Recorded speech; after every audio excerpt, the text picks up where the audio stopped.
Hi, my name is Maree Sanders, and I'm here to talk to you about my first book that I published, which is called To No Avail. This is the first book of a series that I am starting called the No Series. It'll be a 5-book series, and this book specifically starts out with all the characters that will be involved.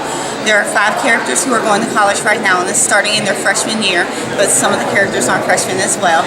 And it just kind of chronicles everything that they go through as young African-American students at a predominantly Caucasian school. And this book really focuses on a guy and a girl who are intensely attracted to one another, but they decide that they want to have a relationship without sex. So I'm going to start, and I think the excerpt I have chosen to read is enough to whet your taste buds and hopefully to get you to read it. I'm going to read the prelude to the whole book.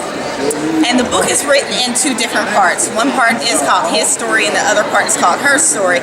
So you get the opportunity to hear the same story from 2 different perspectives. Alright, prelude, his story. Avail was and always will be special to me.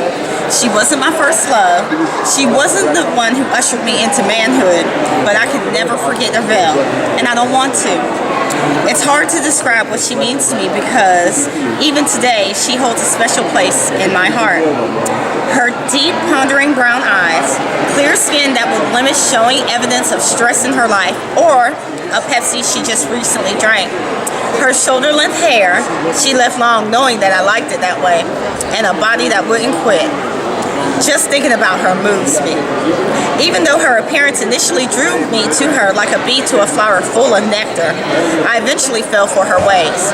She smiled all the time, regardless of how she felt inside.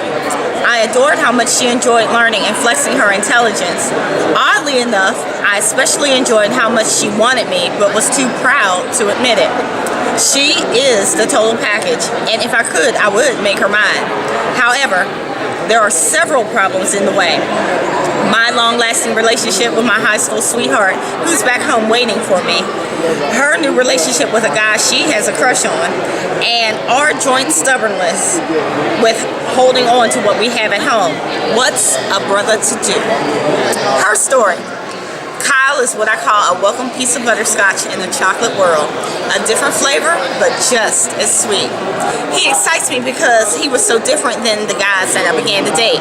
Smart and funny, cool with an unbelievably sexy vibe. Like he didn't mean to be, but he was.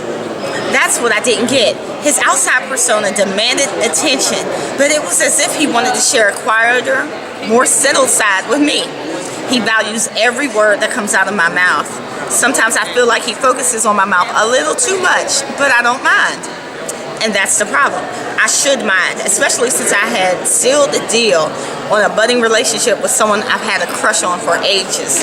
Let me not forget the girlfriend he's had since 8th grade, which blows my mind alone. With all these elements into play, that doesn't explain how Kyle snuck into my heart and set up residency, even to this day. Through time, I developed a tie with him that I can't quite explain, that I can't quite remember how it formed, but I think this was the beginning of it all. To No Avail by Maree Sanders.